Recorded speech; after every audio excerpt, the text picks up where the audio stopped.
The year is 1982. Belgium, a nation known for its chocolate and picturesque canals, is about to be gripped by fear.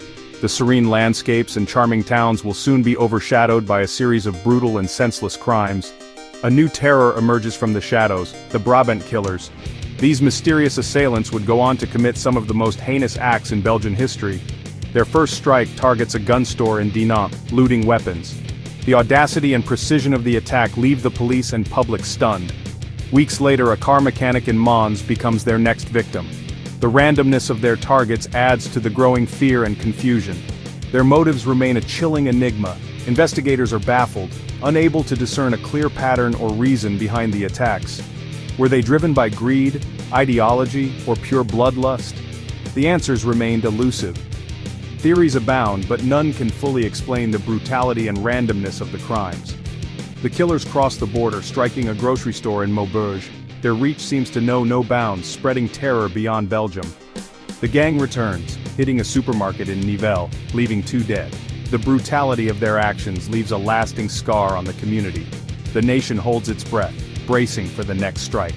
Fear and uncertainty grip the hearts of the people, as they wonder where the killers will strike next.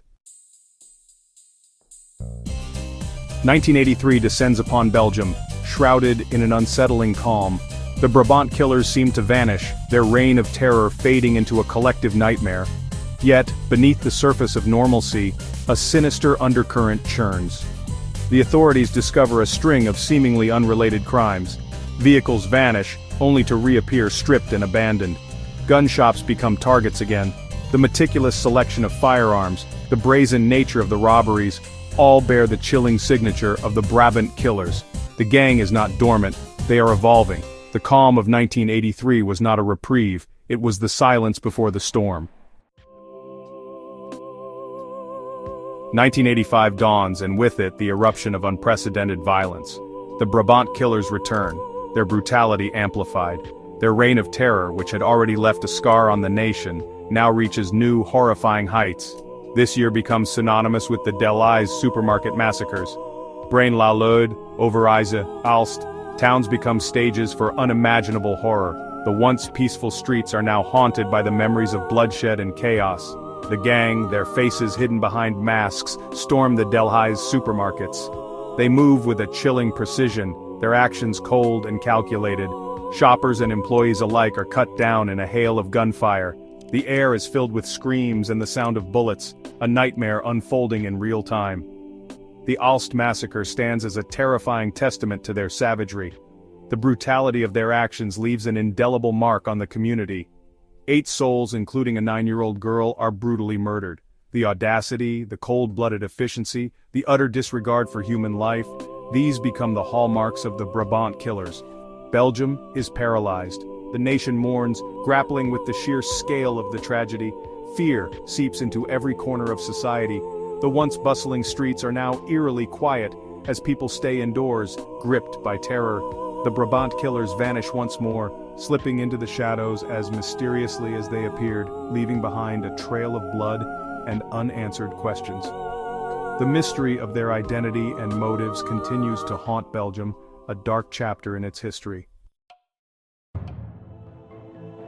As the shockwaves from the 1985 massacres reverberate, the Belgian justice system gears up for what seems like an impossible task: finding the elusive Brabant killers. The investigation becomes bogged down by bureaucratic infighting. Evidence is mishandled. Files go missing, only to be rediscovered years later. Witnesses provide conflicting accounts. The investigation becomes a labyrinth of dead ends and missed opportunities. Whispers of a cover-up begin to circulate. The families of the victims, denied justice and closure, are left to grapple with their grief. In the absence of concrete answers, the void left by the Brabant killers is filled with theories. The gang's military precision and access to high-powered weaponry fuel speculation. Some whisper of a paramilitary connection, pointing to potential involvement of Gladio. Others posit complicity within the Belgian police or gendarmerie. Far-right extremist groups also fall under scrutiny. Was the spree a calculated attempt to destabilize the Belgian state? Organized crime cannot be entirely ruled out. Each theory deepens the mystery surrounding the Brabant killers. The Brabant killers may have vanished, but their impact on Belgian society remains profound. The case triggered a fundamental shift in Belgium's security apparatus. The gendarmerie was disbanded in 2001, replaced by a more centralized federal police force. Security protocols were overhauled, surveillance increased.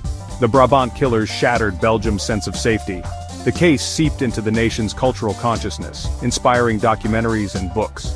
The victims are remembered in annual commemorations. Their crimes continue to serve as a grim reminder of the human capacity for violence. Despite the passage of time, the Brabant killers case remains an open wound on the Belgian psyche. The series of violent attacks that took place between 1982 and 1985 left a deep scar on the nation, with 28 people dead and many more injured. The brutality and randomness of the crimes have haunted the collective memory of Belgium, creating a sense of unease that persists to this day. The unanswered questions linger. Who were these masked assailants? What drove their brutality, and how did they manage to evade capture for so long? Theories abound, ranging from organized crime to rogue elements within the security services, but none have been conclusively proven. The mystery deepens with each passing year, as new leads turn cold and old evidence remains inconclusive. Advances in DNA technology offer a glimmer of hope. Modern forensic techniques have the potential to uncover new evidence that was previously undetectable. Investigators are now re-examining old samples with the hope that today's technology can succeed where past efforts have failed. This renewed scientific approach brings a cautious optimism to those who have long sought justice. In May 2025, an appeals court in Mons agreed to hear testimony from two previously overlooked witnesses. These witnesses claim to have seen crucial details that could shed light on the identities of the killers. Their testimonies are eagerly anticipated as they could provide the breakthrough that has eluded investigators for decades. Their account could provide crucial new information about the killers. If their testimonies hold up under scrutiny, they could potentially lead to new suspects or even arrests. The families of the victims, as well as the general public, are watching closely, hoping for any development that could bring closure to this dark chapter. However, a conflicting report from June 2024 casts a shadow of doubt. This report suggested that the investigation had been officially closed, leading to confusion and frustration among those who have been following the case. The conflicting information has only added to the sense of uncertainty and mistrust surrounding the investigation. The Brussels Times and The Guardian both reported that the Federal Public Prosecutor's Office had officially closed the investigation. This announcement was met with disbelief and anger from the victims' families and the public, who feel that justice has not been served. The closure of the investigation has been seen by many as a failure of the justice system. This discrepancy raises perplexing questions about the true status of the case. Is the investigation truly over, or is there still hope for a resolution?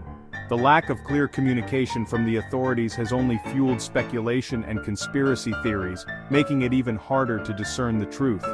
The Brabant killers, it seems, are determined to remain an enigma. Their ability to evade capture for so long has only added to their infamy, making them a symbol of unresolved injustice. The fear and uncertainty they instilled in the public continue to resonate, a chilling reminder of the darkness that can lurk within society. Belgium waits, caught between the hope of closure and the chilling realization that some mysteries may never be solved. The nation remains vigilant, holding on to the hope that one day the truth will emerge and justice will finally be served. Until then, the shadow of the Brabant killers will continue to loom over Belgium, a haunting reminder of a past that refuses to be forgotten.